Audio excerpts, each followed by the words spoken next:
O povo tá entrando, vamos aguardar ali.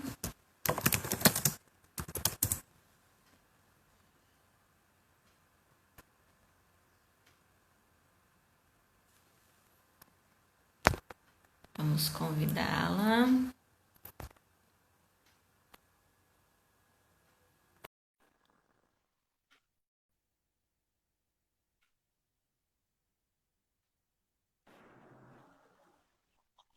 Bom dia, Liliane.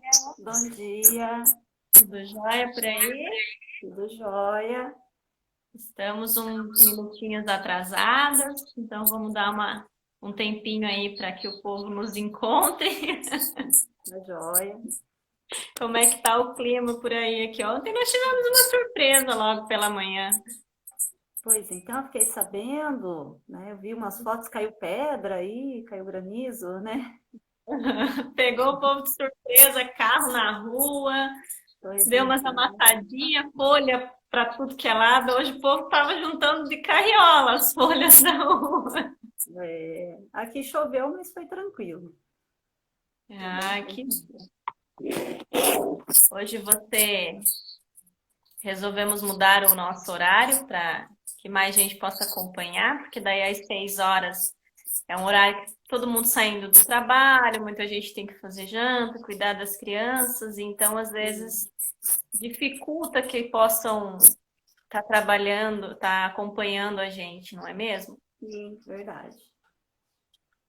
E a sua internet está hoje 100%. Hoje acho que vai. Hoje acho que vai. Lilian, deixa eu só imprimir aqui as últimas perguntas que chegaram, para que a gente termine a sua sabatina. Antes da gente começar com as perguntas, Lilian, para quem não acompanhou a outra live, explica para nós de novo a questão do inventário, o que que é um inventário, para que as pessoas que estão chegando agora possam entender. Tá jóia.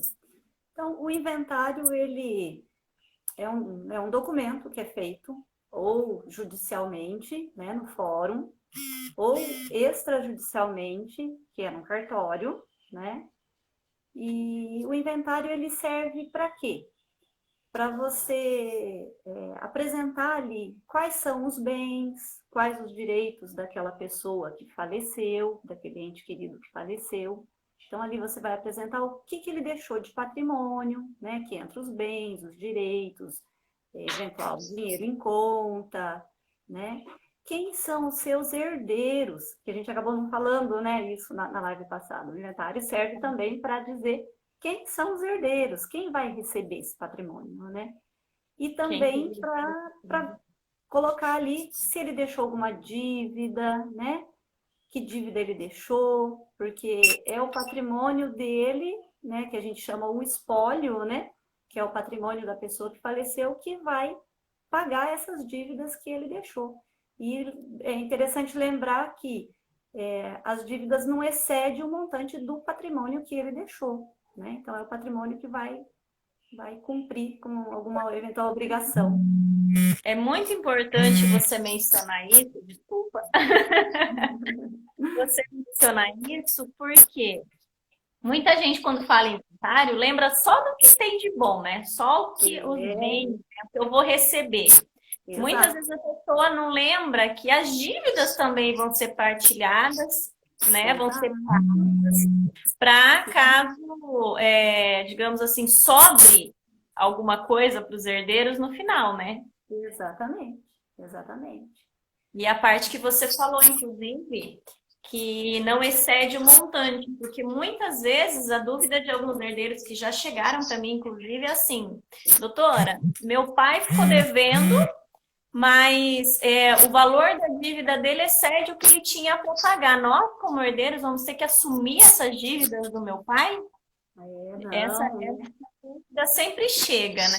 uhum, sim, Muitas sim, vezes os herdeiros realmente pagam. Por quê? Porque aham, aquela questão do ente querido, eu não quero deixar exato, o nome do meu pai, sempre foi uma pessoa honesta, teve um problema ali durante a vida, acabou falecendo.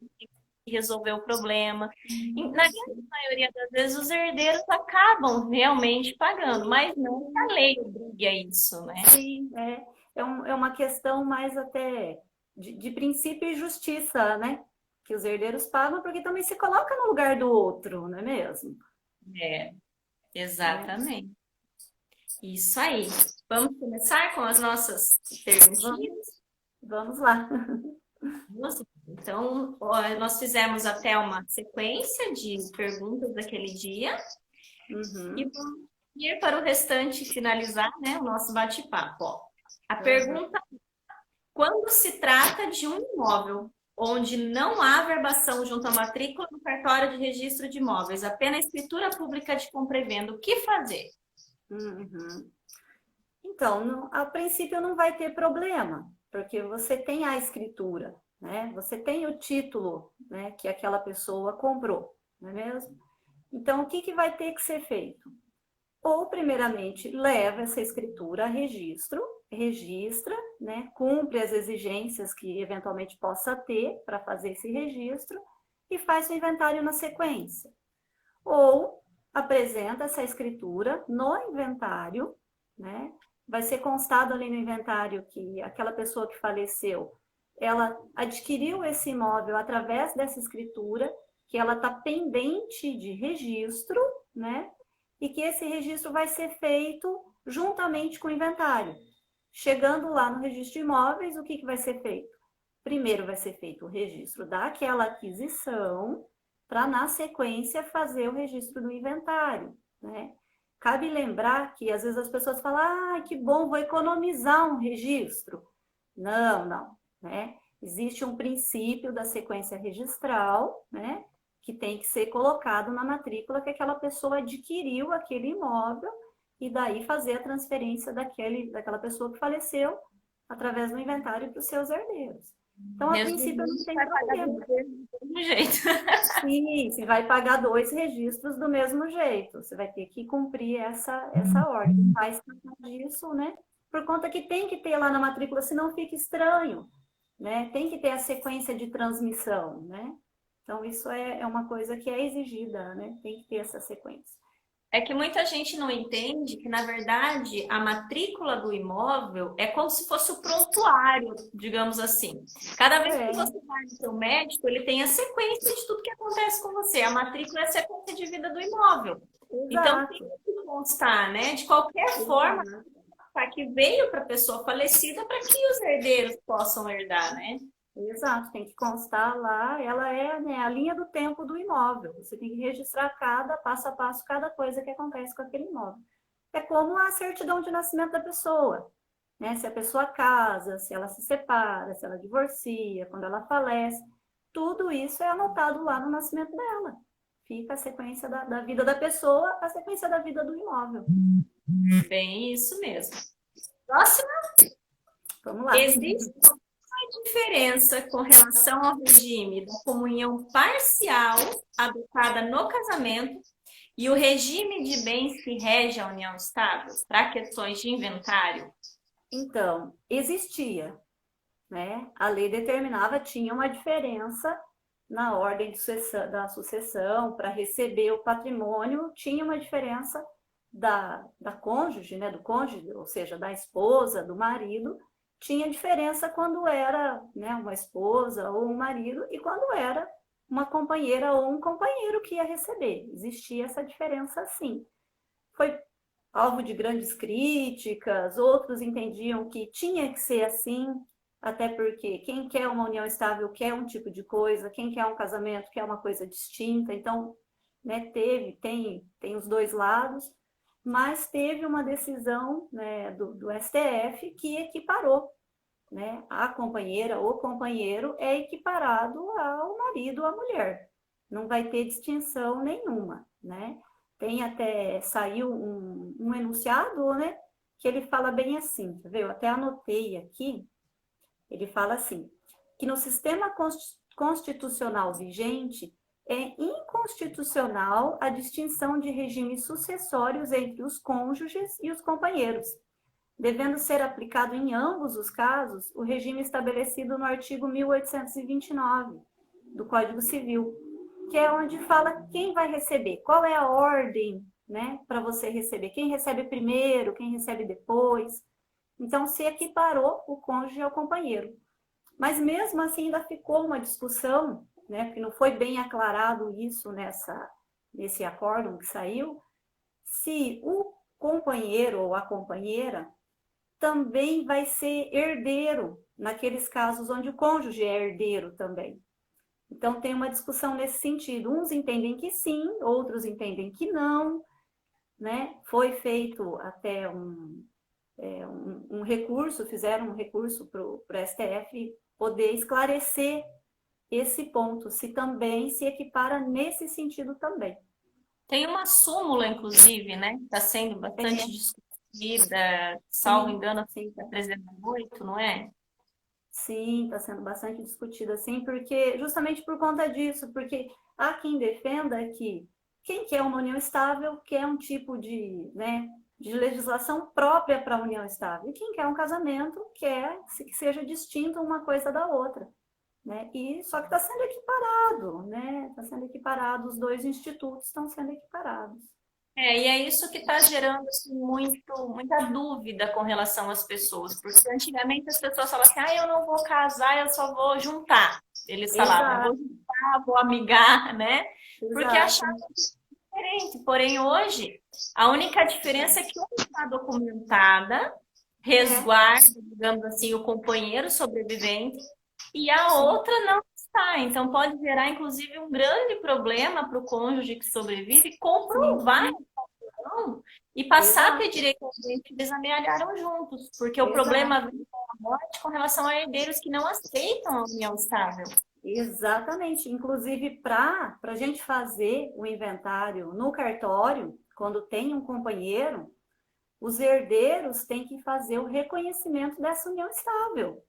Se os herdeiros não reconhecerem, se eles falarem que não, né, não tinha, né, essa pessoa que faleceu não tinha união estável com essa pessoa, vai ter que ser levado a juízo. É o juiz que vai ter que decidir se realmente tinha ou não tinha. Daí o companheiro vai ter que fazer prova, vai demandar, né, muito mais. E uma informação importante, até que serve de alerta, né, para os advogados orientarem seus clientes e para a população em geral, da parte do registro civil, né, que quando a gente vai fazer o óbito da pessoa, aqui no Paraná, a gente só pode constar que aquela pessoa que faleceu deixou companheiro se a pessoa tiver isso documentado. Né? Então, se chegar aqui para mim, faleceu uma pessoa, vem a companheira ou vem o companheiro para declarar o óbito, ele vai ter que me apresentar ou uma escritura pública, né? Ou uma declaração particular reconhecida firma, né? Sem reconhecida a assinatura deles, ou uma sentença do juiz que reconheceu essa união estável. Senão eu não vou poder colocar mais. Né? Antigamente a gente colocava por mera declaração, chegava, falava, colocava. Mas agora ficou proibido. Né? Eu penso que a decisão do tribunal em proibir é por conta de declarações que não são verídicas. Né? De pessoas que às vezes se aproveitam, né, daquela situação e se declara companheiro para tentar ter algum benefício, para tentar ter alguma coisa. Então, verdade. aqui é importante a pessoa ter. E essa declaração, ela tem que ser feita antes da pessoa falecer. Porque você pode fazer, a pessoa pode fazer uma escritura pública de declaração unilateral, ou seja, chega uma pessoa com testemunhas, vai declarar que tinha união estável.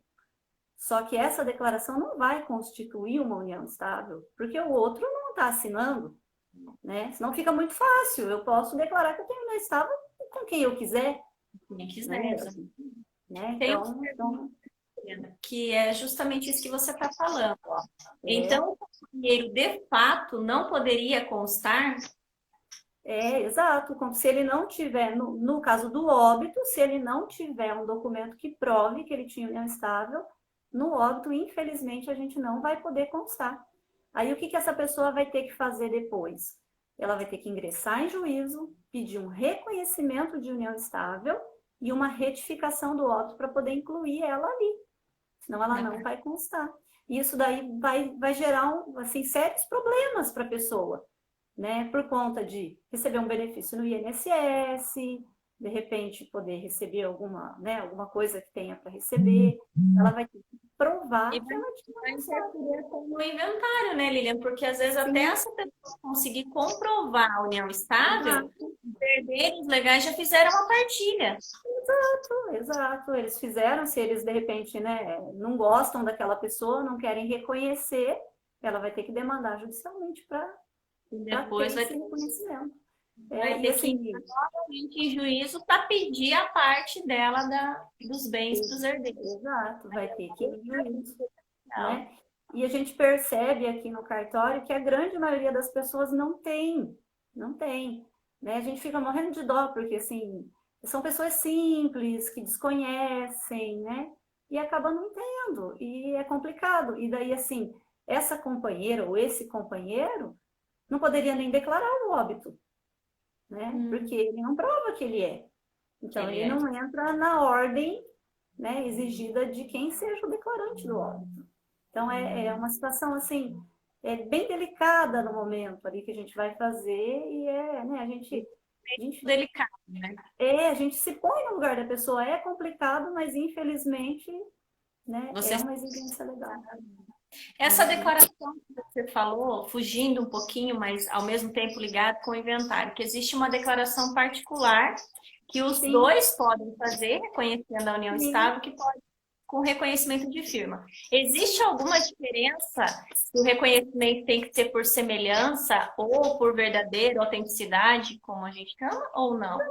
Não existe, não existe assim. Nesse caso, poderia ser de qualquer uma das duas, né, formas. Interessante reconhecer por verdadeira, porque por verdadeira o tabelião está atestando que aquela pessoa teve ali no cartório e assinou, e é ela A realmente que assinou. credibilidade é maior, né? É maior, sim. Ah, por semelhança, não. O tabelião vai dizer que aquela assinatura parece com a assinatura daquela pessoa que tem guardada lá no cartório, né?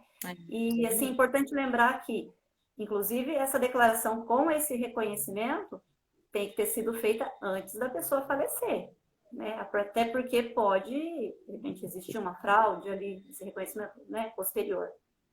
Pode ser a qualquer tempo, desde que A antes. qualquer tempo. Sim, a qualquer tempo. A pessoa não precisa, vamos morar junto hoje, já vamos fazer. Não, né? E Vai, nessa declara que declaração você tem podem união estável e você vai declarar o tempo que você tem. Até nessa porque a união estável, declaração. ela é uma situação de fato, né? Não é uma situação de direito igual o casamento, né? É uma situação de fato. É verdade. Você pode fazer a declaração hoje, alegando que você já convive com a pessoa há 10 anos, por exemplo. Exato, exato. E a gente, né, se for na escritura pública, a gente vai constar isso que a pessoa vai repassar, né? Há quanto tempo que está. E a união estável, ela não tem, né? Não existe um prazo determinado para caracterizar a união estável, né?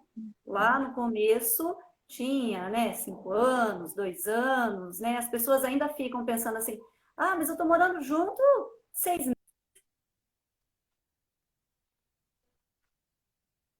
Opa, a internet dela deu uma osciladinha. Vamos aguardar lá, tá? Lilian?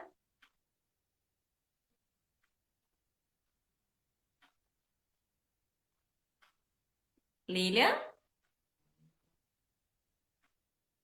Oi? Para mim aqui travou a imagem dela. Para quem está assistindo aí, tá conseguindo ver, ouvir ela? Para mim aqui também cortou. Lilian?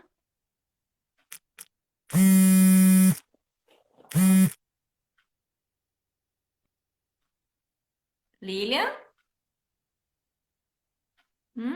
Será que a internet dela deu problema? Vamos aguardar um pouquinho que ela já volta. Mas travou só a da Lilian, né?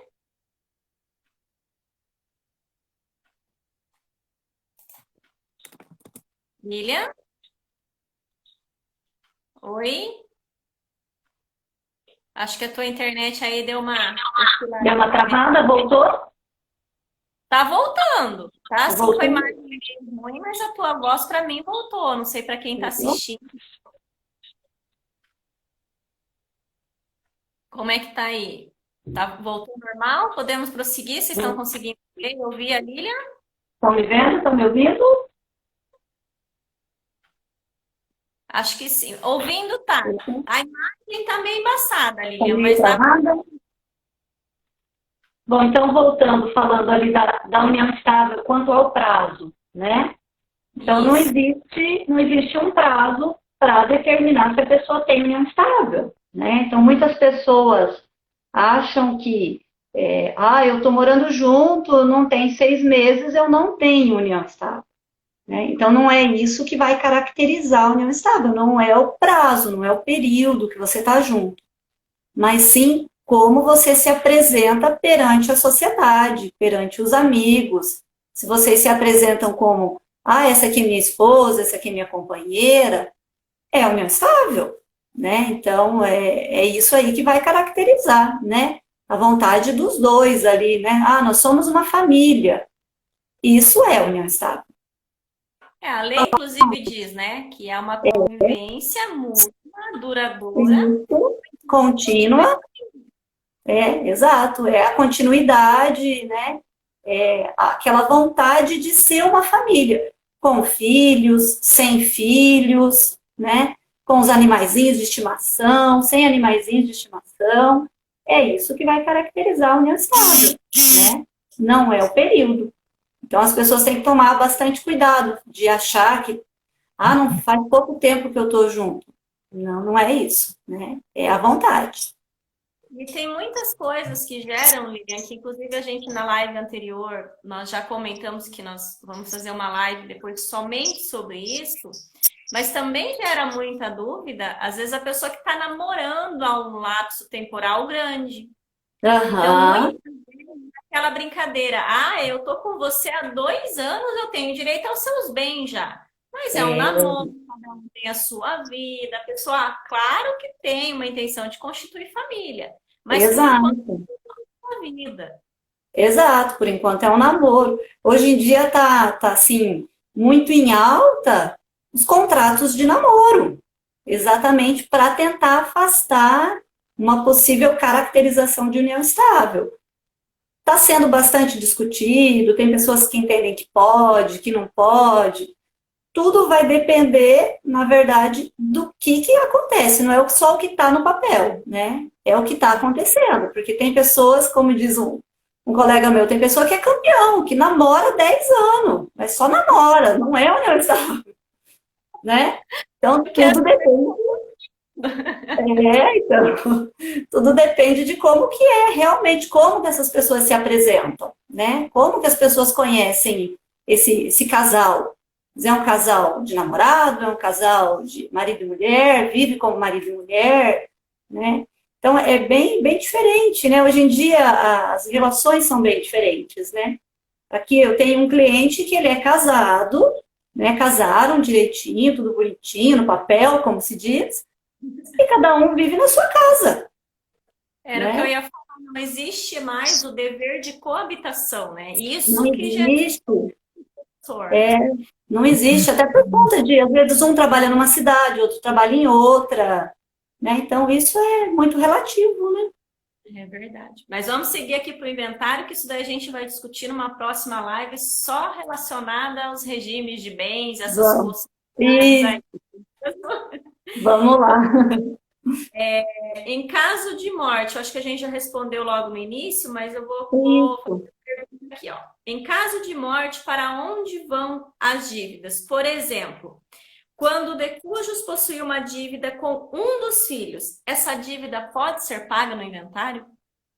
Pode, só que esse filho vai ter que fazer prova dessa dívida, ele vai ter que ter algo documentado, um título, alguma coisa que comprove que realmente o pai tinha uma dívida com ele, né?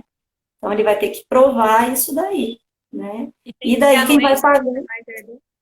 Então, dependendo do que for, às vezes sim. Tudo depende muito do caso concreto em si, né, Ingrid? Mas, e daí, se for o caso de pagar essa dívida, é o espólio que vai pagar e vai repartir com a parte remanescente, né? Uhum. Vai para o judicial para esse filho provar que realmente ele tinha essa dívida, né? Que o pai tinha dívida com ele. Mas é o espólio que paga, né? Ou seja, é o patrimônio do falecido que paga, né? Paga a dívida. Muito bem. Próxima pergunta. O de cujos deixou o testamento.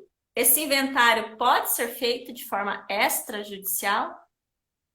Então, quanto ao testamento, né, a gente até acabou esquecendo de falar, para fazer o inventário extrajudicial, a gente tem que pedir uma certidão da Central Nacional para ver se a pessoa tinha ou não testamento, né?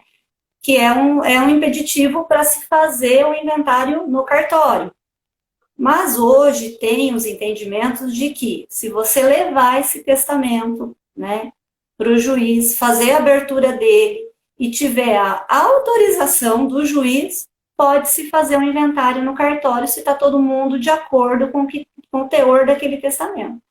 Ou se o testamento caducou, foi revogado, não tem mais validade aquele testamento, você também pode fazer ele em cartório. Isso daí está dependendo assim de estado para estado. Tem estado que entende que pode, tem estado que entende que não pode. Aqui no Paraná, se tiver autorização do juiz, pode, só que tem que ser uma autorização expressa. Não adianta só levar o testamento, abrir, o juiz falar está aberto e a pessoa ir lá pegar e querer trazer para o cartório. Não. Tem que pedir, o juiz tem que realmente autorizar que se faça o inventário no cartório. Entendi. Aí dá. Você falou sobre a questão da caducidade, do tempo, de expirar, né? Como que isso funciona? Então, a caducidade, ela depende do que a pessoa estabeleceu naquele testamento, né? De repente, ele determinou que um bem específico ia ficar para uma pessoa e quando vai se abrir esse testamento, não existe mais esse bem. E como que vai cumprir? Não tem como cumprir, né? Perdeu a finalidade, né? Falecer antes também, né? Alguma coisa nesse sentido, daí não tem como cumprir aquela vontade. E o testamento, a pessoa pensa assim, poxa, fiz e agora? Eu queria mudar. Ai, não dá para mudar porque eu fiz. Não, a pessoa pode a qualquer momento, né? Cancelar aquilo, alterar, mudar, quantas vezes ela achar interessante, né? Não tem, né? Então, gente, ó, o negócio é o seguinte. Sua família fez o testamento, não faça bagunça, não faça coisa errada, achando que depois, ó, aquilo já é meu, papai não pode mudar. Papai pode mudar. Exatamente. E o testamento ainda, assim, a pessoa quando faz, ela, né, não deveria contar para quem ela vai beneficiar, que ela fez um testamento e deixou aquilo para a pessoa, né? Existe um dever de sigilo. Só que a gente sabe que na grande maioria das vezes, né, quem vai receber já está até sabendo que vai receber, né? A própria pessoa já fala, olha, eu fiz um testamento que vai ficar isso para vocês, para vocês, para você, e assim, assado, né? Exato, acaba contando, né? Mas não deveria, né? Porque o testamento, ele né, a expressão da última vontade da pessoa para que seus herdeiros fiquem sabendo após o seu falecimento, né? Tanto é que ele é sigiloso. Então.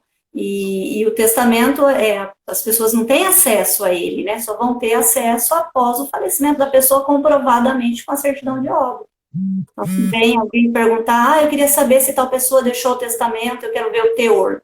Não pode, não vai ver. Entendi. Vamos lá para a próxima? Vamos lá. Não nenhum bem. O que fazer? Então, se a pessoa não deixou nenhum bem, a princípio não precisa fazer nada, né? Existe um documento que pode ser feito, que é um testamento negativo, que muitas vezes é exigido para alguns determinados, né, atos da vida, né?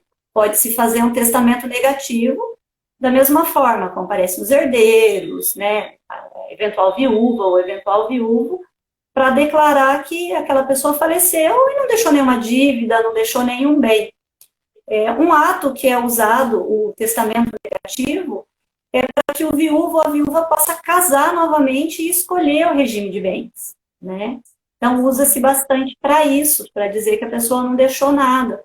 Ou, de repente, se a pessoa deixou uma dívida, né, faz o inventário negativo para dizer, olha, ele faleceu, mas ele não deixou nada, não vai ter como a gente cumprir, né? Não vai ter como a gente pagar essa dívida ou cumprir essa obrigação que ele assumiu com o patrimônio, porque ele não deixou patrimônio. Então serve para isso, basicamente para isso. É muito comum? Não, ainda não é muito usual. Pouco, pouco. Eu acho que aqui, ó, são 14 anos, né, que a lei entrou em vigor aí, mais ou menos, 13, 14 anos. Eu devo ter feito dois aqui no nosso cartório, né, que Realmente foi bem justamente, são também. pouquinhos, são bem pouquinhos, né, porque vai ser só para cumprir alguma exigência mesmo, né, no dia a dia a pessoa não vai precisar desse ato. Ah, ótimo. Entendido. Vale a pena transferir os bens em vida para os filhos? Então, isso é uma coisa que bastante gente pergunta, né? Nos pergunta aqui, vale a pena eu já fazer doação? Deixo para depois? Depende muito da vontade das pessoas mesmo, sabe? Porque para fins, assim, tributários, né, o imposto que incide é o mesmo, né? Tanto para doação quanto para o inventário, é os 4% que se paga, né, de TCMD, que é o imposto da transmissão, quanto que é imposto de transmissão, causa mortes e doação, né? Então, vai ser o mesmo imposto. Assim, alguma diferença que tenha, de repente, a satisfação daquela pessoa saber que, olha, já está assim, ou, mas é que eu tenho 4 filhos, eu tenho 4 propriedades, eu quero deixar essa para esse, essa para aquele, aquela para aquele outro. Será que depois que eu falecer, eles vão dividir desse jeito que eu quero? Então, às vezes a pessoa faz essa doação ali, assim, pode reservar o usufruto para ela ou não, já doa, né? É trans... Quando você já transfere tudo, e daí assim, tudo depende muito do caso a caso, para ver qual vale a pena, né? Uns falam, vou deixar, deixa eles que se resolvam lá depois e se virem e paguem também as despesas, aí vão ganhar de graça mesmo. Já uns têm aquela preocupação de, não, mas eu quero deixar assim, separadinho, eu quero o dia que eu me for daqui saber que já está tudo certinho. Bem relativo, né? Vai da vontade da pessoa mesmo. Tem aquele que fala, mas eu quero deixar aquele ali que é um pouquinho melhor para aquele filho que cuidou de mim, que me acompanhou, me Exato, aguentou na saúde, exato, né? Trabalhou. exato. Aquele que me ajudou, de repente trabalhou comigo, ajudou eu a construir esse patrimônio, né? Então pode, né? Na doação também pode ter isso. Você tem uma parte disponível que você pode doar para quem você quiser, não é mesmo? Às vezes você quer beneficiar um filho ali porque você tem gratidão por algum motivo e você quer dar alguma coisa para ele, se não exceder a parte disponível, você pode dispor daquilo, não só para um filho, um sobrinho, né, um irmão, uma pessoa querida, um terceiro também que não tenha nenhuma relação de vínculo familiar, né? Você pode dispor de uma parte dos seus bens, né? Em doação você não pode dispor de tudo, mas até 50% você pode. Total do patrimônio, né? Lilian, você Uhum. falou a respeito do valor, que o imposto é o mesmo, é 4%. Sim. Mas, por exemplo, com relação ao usufruto, existe alguma Uhum. diferença no recolhimento desse imposto ou não? Ele é os 4% do mesmo jeito, né? A diferença é assim, quando tem usufruto, você pode pagar a metade desses 4%, né? Que a gente fala, você paga 2%, mas a Receita não gosta que a gente use esse termo de 2%, porque o imposto é 4%, então você vai pagar a metade quando você faz, né, essa doação, e a outra metade fica para pagar quando for da baixa do usufruto, né? E é interessante lembrar que às vezes a pessoa pensa assim, poxa, eu doei para o meu filho, agora eu não posso vender, apareceu um bom negócio que a gente poderia, de repente, trocar esse bem por um melhor, para ele ficar com um melhor. Não tem esse impedimento. Você baixa o usufruto, paga o remanescente do valor que tinha, né, para pagar do imposto, só que você vai pagar referente à avaliação da época que você for pagar esses 2%, né? Então, digamos lá, quando você fez a doação, daria R$ 5.000 de imposto. Você vai pagar 2,5. Quando você for baixar, você não vai pagar os outros 2,5. Você vai pagar conforme a avaliação da época. Se o imóvel ficou um valor mais alto, você vai pagar mais alto. Se ficou um valor mais baixo, você vai pagar mais baixo. Né? A tendência é sempre aumentar o valor de bens, né? Diminuir são poucos os casos. Mas aí você baixa e vende aquele bem, compra outro, não tem problema, né? Não tem problema. Ou seja, você vai acabar pagando o imposto sem conseguir transferir. Uhum. Então, na verdade, o usufruto ele só vale a pena quando você tem certeza que é aquele bem que vai ficar. Exato. Você é aquilo ali e pronto, né? Mas não impede que se venda. De repente aparece um negócio bem interessante, vale a pena você baixar o usufruto, você baixa, e daí na aquisição você pode adquirir e instituir o usufruto também nesse outro bem. Aí você fala não de reserva, porque quando você doa, você reserva, ou seja, você retém para você aquele usufruto. E quando você adquire, você institui, ou seja, o filho lá compra, né, o bem e institui o usufruto para o pai, né? Vocês fazem a aquisição junto, né? O filho compra a nua propriedade, que a gente chama, e o pai compra o usufruto. E Tranquilo. daí o imposto de forma igual, os É. 4%. Tem casos que para a instituição você não paga o ITCMD, você vai pagar o ITBI, porque daí você está comprando um usufruto, né? Então tem umas diferenças. Tem umas diferencinhas tributárias daí, né? Mas não vai fugir de um imposto, né? Ou um estadual ou um municipal, você vai pagar. Nunca pode. Não, nunca foge. Alguém recebe a sua parte. Lília, nós já falamos na live anterior, na sexta-feira, a respeito da diferença entre a doação e a renúncia. Mas Uhum. queria dar uma pincelada para nós novamente, porque é um tema que gera muita dúvida. Qual que é Sim, a diferença doação, renúncia? Quando eu renuncio, eu sim, posso renunciar só a um dos bens ou eu tenho que renunciar a tudo? Qual que é essa sim. diferença? Sim, as pessoas, elas confundem mesmo, elas chegam aqui no cartório e falam bem dessa forma, assim, né? Ah, eu quero renunciar a minha parte para o meu irmão, eu quero renunciar a uma casa só, que eu não quero essa casa, eu quero a outra. Então, as pessoas gera mesmo um pouquinho de confusão. Mas é assim, a renúncia, você vai dizer que você não quer nada, né? Eu não quero o patrimônio do meu pai, não quero o patrimônio da minha mãe. Eles estão deixando, mas eu não quero. Pode ser por N motivos, né? Você não precisa nem explicar o motivo pelo qual você não quer. Não quero, simplesmente não quero. Então, a renúncia é isso. E a renúncia, ela é total. Não existe renúncia de parte. Porque se existisse renúncia de parte, seria bem, bem simples, né?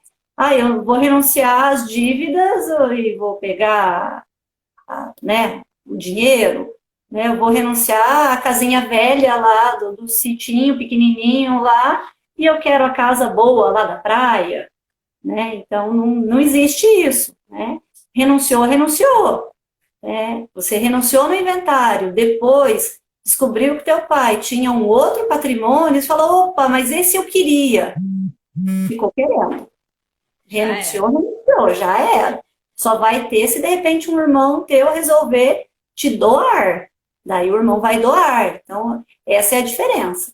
E, assim, na renúncia, você não vai pagar nenhum imposto, né?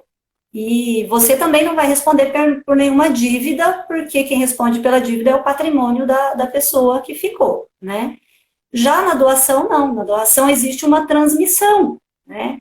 Eu vou receber aquele bem, aquela herança, e eu vou transmitir essa herança para quem eu quero, né? Então, você não se fala, vou renunciar para o meu irmão.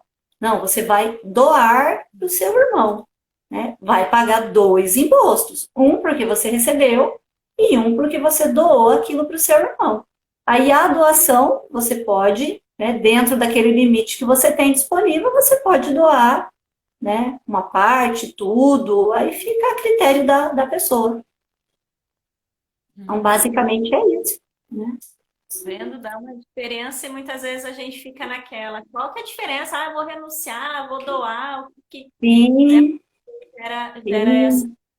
É, e tem que tomar bastante cuidado assim também, porque às vezes as pessoas ou os filhos querem, pensa assim, a gente quer dar tudo para minha mãe, a gente não quer, né? Vou renunciar tudo para minha mãe, né? E daí todos os filhos renunciam, né?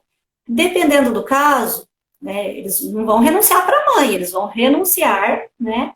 E vai para quem vai entrar na ordem de sucessão. Tem casos, se todos os filhos renunciam, vai ser chamado outros herdeiros à sucessão também, né? Então, de repente, pode ser chamado os pais do pai, né? Se eles são vivos, porque entra naquela ordem de sucessão. De repente, os netos daquela pessoa que faleceu. Então, tem que tomar bastante cuidado com isso, né? Às vezes a pessoa pensa que vai beneficiar um e acaba, né, indo para outra pessoa. Então é sempre bom que pelo menos um herdeiro permaneça, né? Se for o caso de querer beneficiar a mãe, o certo do certo seria doa para a mãe, né? Doa para a mãe. Mas as pessoas acabam, né, renunciando, né? Às vezes querem beneficiar ali um irmão, são em três, dois renuncia, automaticamente vai para esse irmão, né? O certo seria fazer a doação, mas, né, nada impede também de, eu não quero, meu outro irmão também não quer, mas quem que vai ficar? Aquele que sobrou vai ficar, vai receber, né? Então, a Verdade. gente só tem que tomar um pouco de cuidado, né, com isso. Agora tem uma aqui que é para fechar com chave de ouro, Lilian. Vamos lá. Vamos Qual que lá. é? Cujos o falecido, ele teve um filho que faleceu muito antes que ele. Vamos supor que Uhum. a criança aí faleceu com 2 ou 3 anos por algum motivo. Porém, vamos supor que é em algum lugar que, como era antigamente, que as pessoas nasciam no sítio, só depois de algum tempo que esse pai providenciava essa certidão de nascimento dessa criança, Sim. nasceu com a parteira, e essa criança faleceu e nem a certidão de nascimento essa criança tinha. Aí, depois de muitos anos, um dos pais faleceu e o declarante colocou o nome dessa criança na certidão. Uhum. Como que faz quando isso acontece, Lilian? Pois é. É É pra uma coisa. fechar de ouro. Sim, sim. E assim, é uma coisa que não é tão difícil de acontecer, justamente por conta disso. Antigamente as pessoas deixavam, às vezes, para registrar os filhos todos juntos, né, quando entrava em idade escolar, que daí ia usar a certidão de nascimento. E muitas vezes acontecia isso mesmo, às vezes um pequenininho ali, criancinha, falecia e, né, tinha lá o cemitério lá na propriedade rural, sepultava, não se era bem exigido como é hoje em dia, né?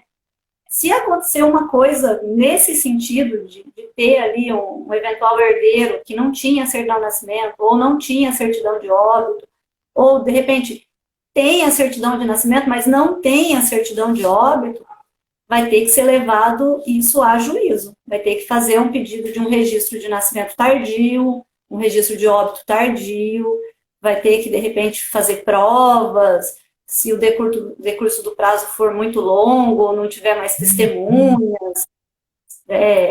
alguém da família, de repente a pessoa que cuidava daquele cemitério, se ainda existir para servir de testemunha, que de repente conheça, que lembre, né? Mas vai ser uma coisa que vai ter que ser levado para o juiz para poder fazer esse documento primeiro, aí depois com esse documento faz o inventário no cartório normalmente, mas vai dar um pouco de trabalho, né? Vai dar um pouco de trabalho porque vai depender de coletar provas da ação, né? Do tempo de demora do transcorrer dessa ação, que depende muito de comarca para comarca. Não vai ser uma coisa tão simples assim, né? Mas é uma coisa que pode acontecer. Então, assim, ó, por exemplo, quem vai declarar? Na hora que declara a certidão de óbito, obrigatoriamente tem que constar todos os filhos que ele teve ou somente os filhos vivos? Então, tem dois entendimentos, né? A letra da lei, ela fala que no óbito você tem que constar os filhos que a pessoa deixou, né? Então, se você pensar os filhos que a pessoa deixou, você pensa nos filhos que ela deixou vivo, né? Só que tem pessoas que entendem que você pode constar também aqueles filhos que ela deixou falecido, que ela teve, né? Então, varia muito de entendimento do oficial de cada cartório. Na grande maioria, acaba constando os filhos que deixou vivo, né? Mas não tem nenhum prejuízo de colocar que ó, a pessoa tinha, né, algum filho falecido. Hoje em dia dá para colocar.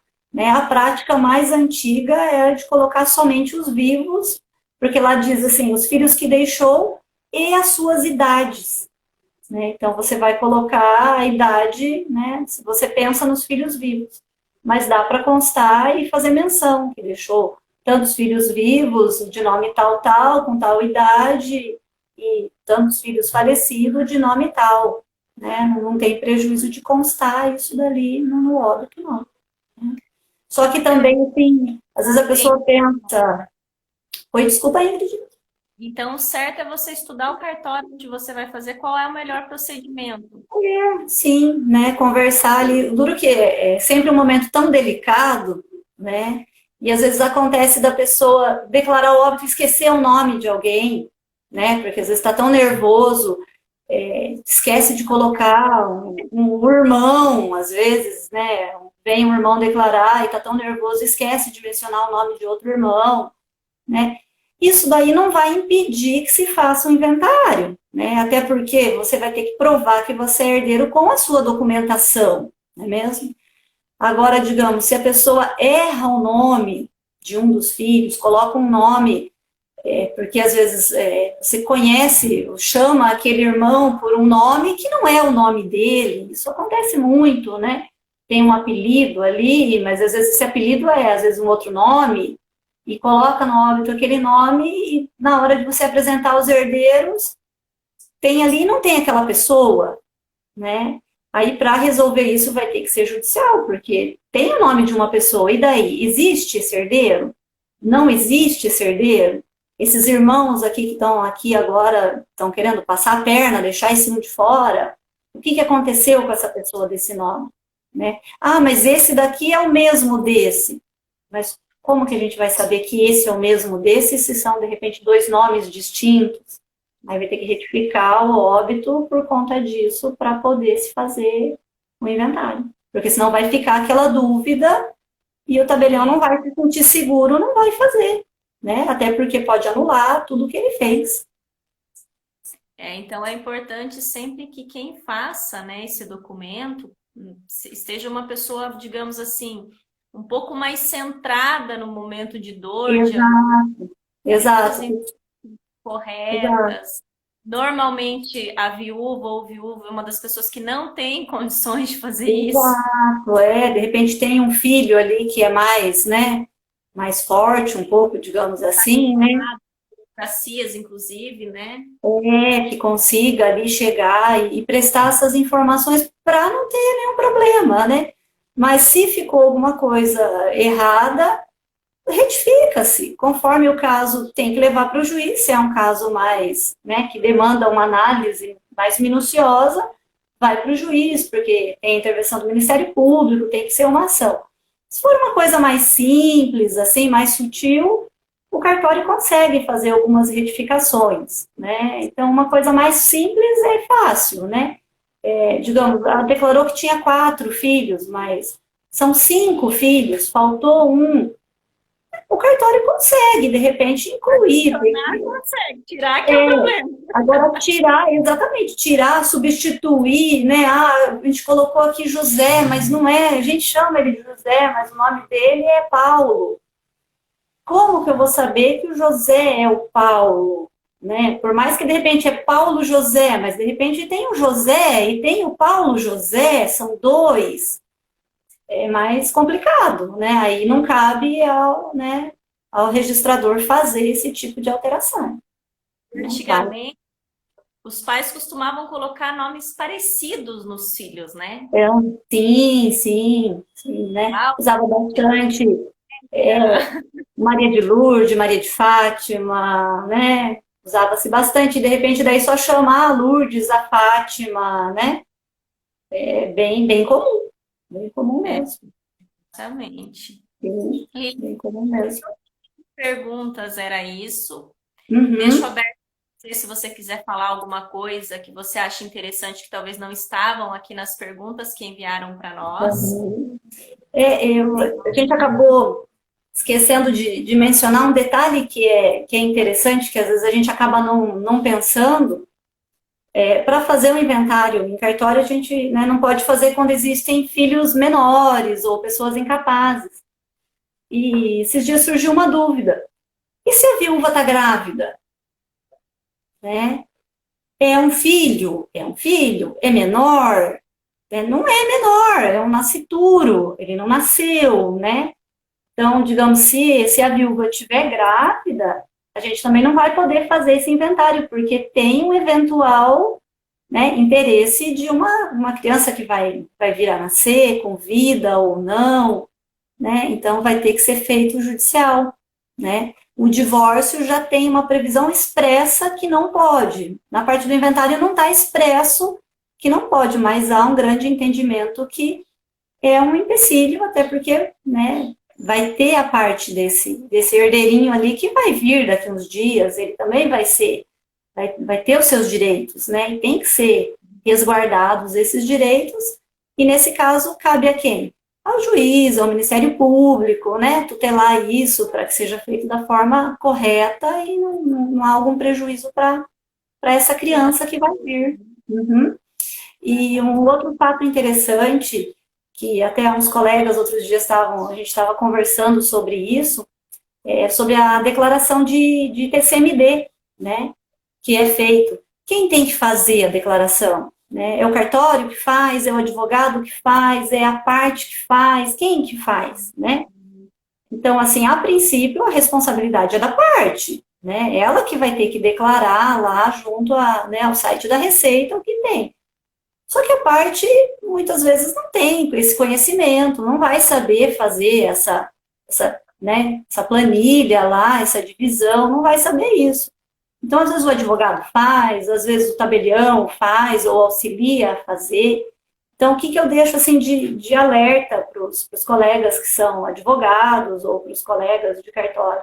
Se for auxiliar a fazer a declaração de TCMD, né, que seja feito o cadastro do inventariante, né, e que você auxilie o inventariante a fazer. Por quê? A pessoa que faz a declaração, ela responde junto, porque é ela que está dizendo qual é o valor daquele patrimônio. Ela que está atribuindo junto à Receita aquele valor. Então, ela fica corresponsável junto quanto a isso, né? E às vezes acontece de você ter uma surpresa ali desagradável, porque cabe a quem avaliar o patrimônio, né? Que as pessoas perguntam, ah, mas eu posso colocar um valor menor? Não posso? Como que é, né? Então, normalmente é feito com base numa avaliação de um órgão fiscal. Usa-se muito a avaliação para fins de TBI do município, né, quando os municípios têm uma avaliação, né, coerente também, porque a Receita ela pede que se coloque o valor de mercado, né, até porque é para fins de recolher o tributo. Se você coloca um valor menor, o Estado vai recolher menos tributo, né? Então, a intenção deles é, né, que você recolha o tributo coerente com aquilo, compatível com aquilo, né? E acontece muitas vezes de você lançar aquele valor e o agente fiscal da Receita, ele pode reavaliar, ele tem todo esse, né, faz parte da atribuição dele, né? Avisar e avaliar se aquilo condiz com aquilo, né? Então, às vezes a pessoa lança um valor e a Receita entende que é outro. E ela pode majorar esse valor. E vai gerar a guia, né? Que é uma GR, né? E essa guia, se a pessoa não paga, vira dívida ativa. Quem declarou é consolidário, pode, de repente, né, ser acionado para responder, para pagar junto. Então, é uma coisa bem delicada, assim, que eu deixo de alerta para quem for auxiliar fazer as guias, né? Então, se for auxiliar, que se faça no nome do inventariante, porque, afinal de contas, quem está recebendo o patrimônio, né? Não é o advogado, não é o tabelião que está recebendo, são os herdeiros, né? Então, que se faça, que se auxilie, né? E tome esse cuidado, e fica um alerta quanto a isso. Normalmente você pega assim, avaliação da prefeitura para imóveis urbanos, né? E avaliação no DERAL imóveis rurais, né? Exato, exato. O DERAL tem uma tabela, né, do valor. Mecanizado, mecanizado, não mecanizado, Exato, qual é a é, região, terras. exato, conforme a terra, né? Porque não é só a metragem que vai determinar o valor, né? Se ela é produtiva, se não é, se é terra roxa, se é terra arenosa, tudo isso é bem variável, Eu né? tive um problema com relação a isso há pouco tempo atrás, de uma Aham. propriedade que foi feito o inventário, foi declarado que era uma propriedade numa região rochosa, de montanhas ali, então não Uhum. tinha condições de mecanização. Era só um Certo. pasto, o gado, que os coitadinhos tinham que ficar subindo e descendo serra. Aham. Para a Receita não aceitou a avaliação e veio estabelecendo o pagamento do valor como as terras totalmente mecanizadas ou mecanizáveis. Então, eles majoraram Exato. muito. Aí eu tive Exato. que ir atrás de um profissional para que ele Aham. fizesse um laudo detalhado com fotos do lugar, com o gel do lugar, demonstrando a questão da altitude, como que é o terreno, o tipo de solo, Exato. para demonstrar para a Receita que a avaliação do fiscal estava errada, inclusive. Exato. Exato. Pode. Então, considerável do valor, porém, não são no valor que a gente tinha informado a princípio. Sim, sim. E conseguiu reverter, Ingrid, esse valor ou ainda está em análise? Não conseguimos sim, conseguimos uma boa redução, assim, mais de 50% do valor que eles determinaram, mas deu um bom trabalho, viu? Deu Sim. uma Mas mesmo assim, ficou um valor maior do que o valor que a pessoa tinha declarado. parada. De qualquer forma, ainda ficou maior, por isso que tem que tomar bastante cuidado na Sim, hora sim, de uma. tem, tem que tomar bastante cuidado, não querer colocar, né, um valor que não seja condizente, né? Eu vi aqui uma pergunta, então tem que tomar bastante cuidado. Eu vi uma pergunta aqui, agora me fugiu o nome da pessoa. Ensinam. Uma pessoa perguntou se as noras, os genros, precisam assinar o inventário. Também tem né, um impasse quanto a isso. A princípio, não precisa, né? Porque quem recebe o patrimônio é o filho, né? A nora, o genro, vai receber, né? Ou vai ter uma parcela desse patrimônio em função do regime de bens. Então, a princípio, as noras, os genros não precisam assinar. Quando que a gente pega, de repente, uma eventual assinatura? Se você for fazer uma partilha, onde vão separar os imóveis, digamos assim, vocês não vão ficar juntos todos, recebendo a mesma parte em todos os imóveis. Vai repartir o imóvel A para um filho, B para o outro, C para o outro. Aí, normalmente, pega-se a anuência dessas pessoas, até porque você está fazendo uma distribuição com os imóveis para que ninguém lá na frente venha querer questionar alguma coisa.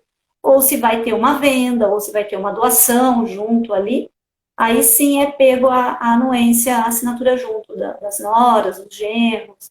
Então, depende muito do caso. Herdeiros, por exemplo, um herdeiro é Desculpa. casado, resolve doar o seu bem. Exato, é. Se ele vai doar, se ele é casado, a companheira dele, ela, né, a companheira, né, a esposa, a companheira também, porque, né, se tem união estável, tem que assinar junto concordando para amanhã lá na frente ela não querer vir alegar alguma coisa, algum impedimento, né? Ela não ter. Verdade, verdade. Sim, aham, porque se ele recebeu, conforme o regime de bens, ela passa a ser proprietária junto. Então daí até porque não vai ser o irmão só que está doando, a esposa dele vai estar doando junto, né? É exatamente isso. Lilian, mais alguma ponderação? Estamos acabando ali com 26 segundos. Eu acho que Pouco. é isso, né? Queria te agradecer mais uma vez por ter parado aí o seu trabalho, por estar aqui com a gente. Muito obrigada por todo esse conhecimento que você trouxe para nós. Eu que agradeço, né, de poder compartilhar um pouquinho, né, com vocês aí do meu aprendizado, né, e, né, estou aí disponível.